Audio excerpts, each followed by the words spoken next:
We live in a world where it's purposely been twisted and turned upside down. And I want to state this very plainly for people. You were never meant to live your entire life chasing things that cannot love you back. We are not born to be cogs in a machine, and we were not born to measure our worth by productivity, applause, or our possessions. We are spiritual beings having a human experience. And somewhere along the way, we forgot that very important part. When we are children, we are very near to our essence. We feel freely, we trusted naturally, and we existed without having to prove ourselves. But then the world itself introduced competition and conditioning, and some of us were shaped by people who refused their own growth. Unhealed hands leave marks, and unprocessed pain spreads very rapidly. And suddenly, we find ourselves adapting to survive instead of living to evolve. But I'd like to say this clearly also: the damage is not our identity, the damage is a lesson. We live in a system that rewards performance more than it rewards integrity, and it celebrates accumulation more than it does alignment. And slowly, without realizing this, people begin to worship what they were only meant to use as tools. The warning signs have always been there. In the Bible, it asks, "What does it profit a man to gain the world and lose his soul?" The Buddhists teach that attachment is the root of suffering. And when we hold on, that's what happens. We suffer. There are different voices, but the same truth.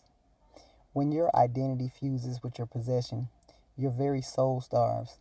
And we have been sold a very ugly version of paradise: steel towers, luxury labels, and endless work. But are you in paradise when you're exhausted? Is paradise pollution? Is paradise anxiety masked in ambition? Or is paradise fertile soil, clean water, and peace within our nervous systems? The issue is not money in itself. The issue is mastery of self. Does it serve you, or do you bow to that thing? You choose awareness. Something shifts inside of you. You begin to ask yourself the important questions, and you stop chasing the approval of things that are not important.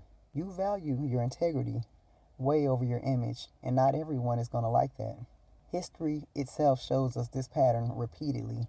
Voices that call people back to truth are often resisted very strongly, not because those people were wrong, but because they disturb the comfort of the majority. But let me say this too: awakening is not about rebellion, it is truly remembrance. It is returning to your essence in a world that profits from your distraction. The richest person in the room is not the person with the most assets. The richest person is the person who is not owned by any of their assets. True wealth is discipline, self awareness, spiritual alignment that doesn't fluctuate with status. When you reclaim that the system no longer defines you, you participate in the world, but you are not consumed by it. I just want to say this in closing, that you are not here to sleepwalk through survival. We are here to evolve and to refine ourselves and to remember who we were before fear shaped us into what we become. The world is going to tempt you with applause and celebration, but your soul is screaming and calling you into alignment. So ask yourself, are you building a life that feeds your ego or one that strengthens your spirit?